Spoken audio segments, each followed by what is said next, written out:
Ini perlu saya sampaikan bahwa pemerintah daerah, pemerintah provinsi, pemerintah kabupaten, pemerintah kota, pemerintah pusat, semua harus netral. ASN semua harus netral, TNI semua harus netral. Hak demokrasi, hak politik setiap orang, setiap menteri sama saja. Yang paling penting presiden itu boleh loh kampanye. Presiden itu boleh loh memihak. Boleh Pak. Kita ini kan pejabat publik sekaligus pejabat politik. Masa gini nggak boleh berpolitik, nggak boleh. Menteri juga boleh.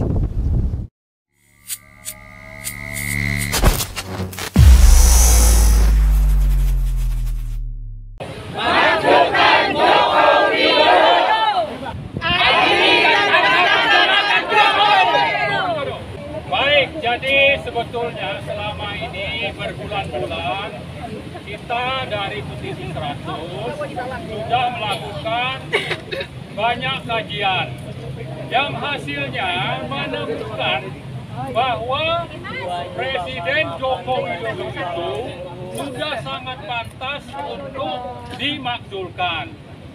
Ya, kenapa? Karena memang Joko Widodo itu telah melanggar sekian banyak pasal dalam konstitusi.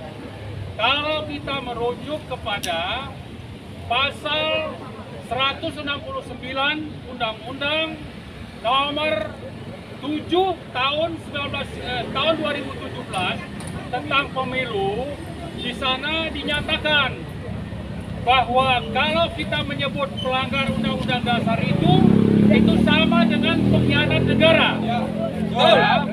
Sementara kalau kita baca pasal 7A Undang-Undang Dasar 1945 dinyatakan presiden itu layak dimakzulkan kalau sudah melakukan pelanggaran pidana hukum, yaitu ada 5, ya. Ada pengkhianatan terhadap negara, ada suap, ada korupsi, ada perbuatan tercela, dan pelanggaran pidana berat lainnya. Nah, ada syarat lain yaitu pelanggaran administrasi, tapi itu tidak penting. Yang penting pengkhianatan terhadap negara, dan itu sudah dilakukan oleh Presiden Joko Widodo. Contohnya apa? Contohnya antara lain Presiden itu seenaknya saja menerbitkan Perpres tentang APBN, yaitu Perpres nomor 54 tahun 2020.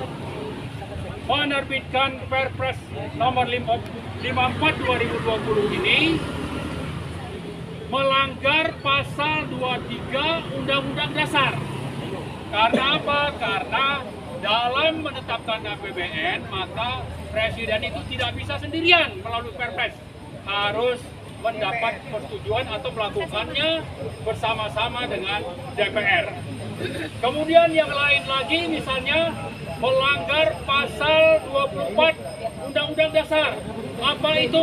Mengangkangi putusan MK tentang Perpu Cipta Kerja. Ya, ada putusan MK bahwa Undang-Undang Cipta Kerja itu harus direvisi selama 2 tahun. Tapi Presiden Jokowi itu mengangkangi putusan MK ini, lalu dengan seenaknya atas alasan yang absurd menerbitkan Perpu dan akhirnya menetapkan Undang-Undang Cipta Kerja nomor 11 tahun 2023. Itu hanya 2 contoh.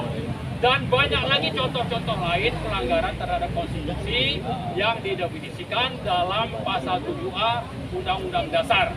Bahwa Presiden Joko Widodo ini sudah pantas disebut sebagai pengkhianat negara, dan karena itu sudah sangat-sangat pantas untuk segera diturunkan, dimakzulkan sesuai dengan proses hukum.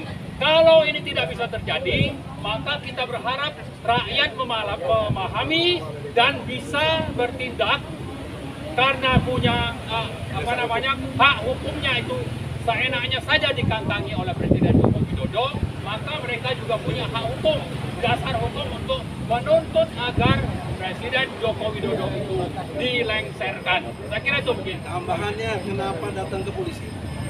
ada pelanggaran terhadap undang-undang tentang penyelenggaraan negara yang bersih dan bebas KKN. Ini dilanggar oleh Presiden Joko Widodo, yaitu Undang-Undang Nomor 28 Tahun 1999, pasal 1, 5 dan 22, tapi yang paling penting pasal 22. Itu jelas dilanggar. Ya, kami menduga telah terjadi pelanggaran, maka ada 4 orang yang tadi saya sudah sebutkan itu harus diproses secara hukum, yaitu Joko Widodo, Iriana, Gibran Raka Buming Raka, lalu Anwar Usman. Saya kira begitu mungkin. Tambahannya saudara-saudara, tadi kami dari DPR. Dari DPR kita mau menyampaikan aspirasi dengan tantangan dari Ibu Puan Maharani. Dia menantang dalam pengertian kalau mau memakzulkan Jokowi, apa urgensinya? Apa dasar hukumnya? Apa kepentingannya? Nah, kurang lebih begitu ucapan Ibu Puan. Kita datang tadi dengan TPUA, Tim Pembela Ulama dan Aktivis, yang bagian dari 100 tokoh. Karena saya di 100 tokoh ada urutan nomor 27. Jadi dalam kesempatan ini kita sejalan, Marwan Batubara dan saya Egy Sujana mendatangi DPR tadi mempunyai kualifikasi hukum. Nah, kualifikasi hukum yang dimaksud dari pasal 7A dibulatkan ada 3 penting. 1, pelanggaran hukum berupa yang 5 tadi. Kedua, perbuatan tercela. Ketiga, administratif karena tidak memenuhi syarat untuk menjalankan proses. Semua ini penting dan semuanya terpenuhi. 1 bukti yang terpenuhi, sekarang kita ke polisi. Ini bukti pelanggaran hukum. Ada unsur pidananya. Kedua, tentang perbuatan tercela, yaitu ijazah palsu. Ijazah palsu. Ijazah palsu. Kalau ijazah palsu, jangankan orang lain, dirinya sendiri ditipu atau menipu dirinya sendiri. Betul. Foto yang tertera di dalam ijazah itu bukan foto dirinya, tapi diakui foto dirinya. Nah, itu penipu berat. Apalagi ini kategorinya kepala negara, presiden. Jadi unsur perbuatan tercela sangat mutlak terbukti. Buktinya adalah putusan-putusan pengadilan yang kami dapati dari Pengadilan Negeri Surakarta, Pengadilan Negeri Tinggi Jawa Tengah dari Semarang, dan Pengadilan Kasasi dari Mahkamah Agung.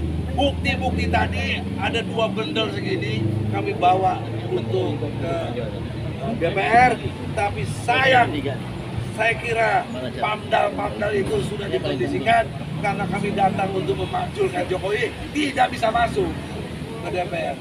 Bahkan dorong-mendorong sampai Ibu Kurnia terjengkang dan lain sebagainya.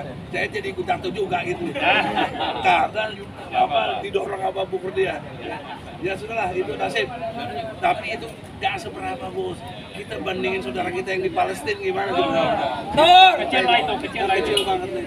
Tapi ini catatan hukum. Ya. Bahwa DPR kok begitu. Ya, di dalam negeri itu kan rumah kita, rumah.